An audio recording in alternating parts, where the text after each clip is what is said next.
কয়লার টাকা কি গোয়া নির্বাচনে ব্যবহার করা হয়েছিল? আপনি ভালো বলতে পারবেন, বিজেপিকে জিজ্ঞেস করুন। তো মানে পিসির মাথা এমনিতেই খারাপ হয়ে আছে, তারপর আবার পিসিকে দুশ্চিন্তা দিচ্ছে। কিন্তু এগুলো তো উচিত নয়, কারণ পিসির এখন জ্বলছে ভেতরে আগুন, আর পিসিকে তুমি ঢালছো ওপর থেকে আরও কেরাসিন তেল। পিসির কি সহ্য হবে সেই কেরাসিন তেল? তো ভিডিওটা আগে পর্যন্ত দেখো। আর পিসি রাগ, আর কিছু বাংলাদেশি মানে আতঙ্কবাদী তাদেরও মুখ চিনে রাখো, যদি পরে কোনো দরকার লাগে। ভিডিওটা লাস্ট পর্যন্ত দেখো। পৃথিবীতে যদি কোনো ফকিন্নি দেশ থাকে সেটা হচ্ছে ভারত। ভাই, যাকে দেখতে ভিখারি মতন বা ফকিরের মতন দেখতে, তাকে যদি সে যদি আবার বলে ভারত ফকিনির দেশ, কখনো মানা যায় না। আরে ভাই, তোর মুখটা দেখেছিস আয়নায়? আর না আছে তো আয়না আমাদের ঘরে দেখি যা, তোর মুখটা তো ভাই দেখতে ভিখারি মতন। তারপর আবার তুই মানে ফকির বলছিস ভারতকে? আরে ভাই, ভারতের লোক যতগুলো বর্ডারে আছে না, সবাই মিলে যদি মুতে দেয় তো বাংলাদেশ ডুবে যাবে। তারপর আবার তুই বাংলাদেশকে বদনাম মানে আমাদের ইন্ডিয়াকে বদনাম করছিস। থাকিস তো ভাই বাংলাদেশে। দেখ, আমরা বাংলাদেশ নিয়ে কিছু বলতে চাইতাম না যদি তুই না বলতিস কথাটা, কারণ তুই আজকে আমাদেরকে বলে ফেলছিস বলে তোকে বললাম সব বাংলাদেশের মানুষ খারাপ তা বলবো না, কিন্তু তোর মতন ফকির যেখানে থাকবে না ভাই, সেই জায়গাটা খারাপ অবশ্যই হবে।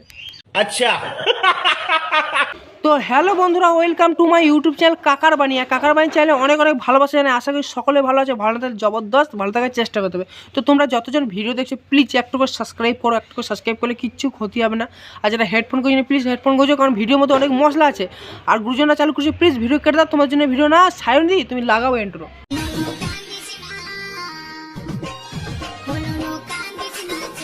ভারতের বাজেট যতটুকু আর 40 ভাগের 1 ভাগ ওরা বাংলাদেশ থেকে নিয়ে যায়। তো ভাই, সেই সব বিষয়ে আমি জানি না, আর মাথা ঘামানোর দরকার নাই। কত কোটি টাকাকে নিয়ে যায় না যায় আমার জেনে সেসব লাভ নাই। কিন্তু তুই ভাই আমাদের দেশকে খারাপ বলেছিস বলে তোর কাছে আমি খারাপ বললাম, কারণ তুই আমার দেশের বদনাম করেছিস, সেটা আমি শুনতে পারবো না।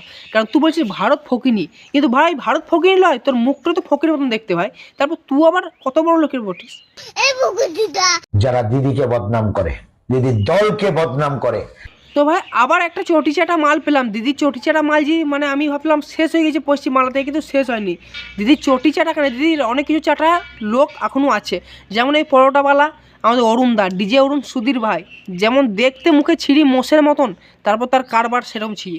আর চটিচাটা মালের চেহারাই বা কেমন হবে, এরকম হওয়াটাই উচিত। উত্তম কুমার মরে গেলে আমাকে কোলে তুলে নিত। উত্তম কুমারের পরেই ডিজে অরুণ অভিনয়। তো ভাই উত্তম কুমার তো দূরের কথা ভাই, তোকে জনি সেন্সও কোলে নেবে না, কারণ তোর যা মুখে ছিঁড়ি। আর তুই পানু ওয়েব সিরিজে কাজ করিস, তাছাড়া তুই আর কী ধরনের মানে কন্টেন্ট ক্রিয়েটার বল, অ্যাক্টার বল, কী ধরনের কাজ করিস? তুই তো ভাই পানু ভিডিও বানাস, আমি জানি না।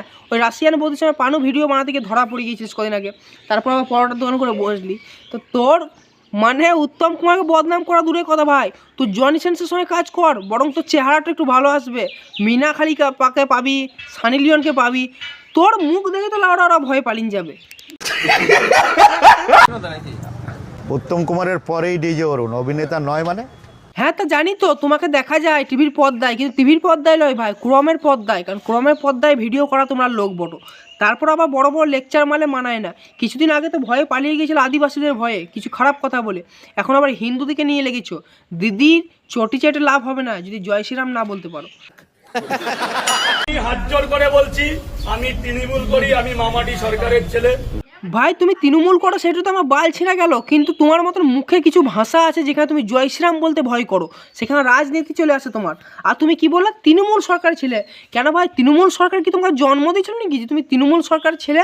আর ভাই তৃণমূল করে লাভ হবে না, যদি চটি চাটতে পারো তবেই তোমার কাজ হবে।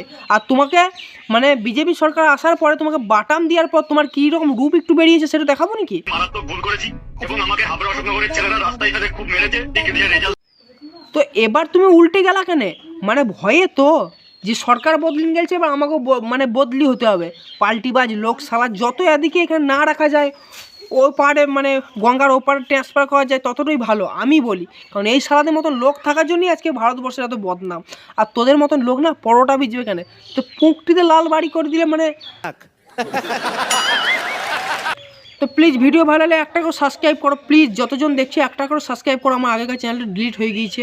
আর লাইক করো, কমেন্ট করো। আর ভিডিওটা কাউকে দুঃখ দিবা বা কষ্ট দিবার জন্য না, যদি ভুল করে থাকি কমেন্টে জানাবা, সাবস্ক্রাইব করো।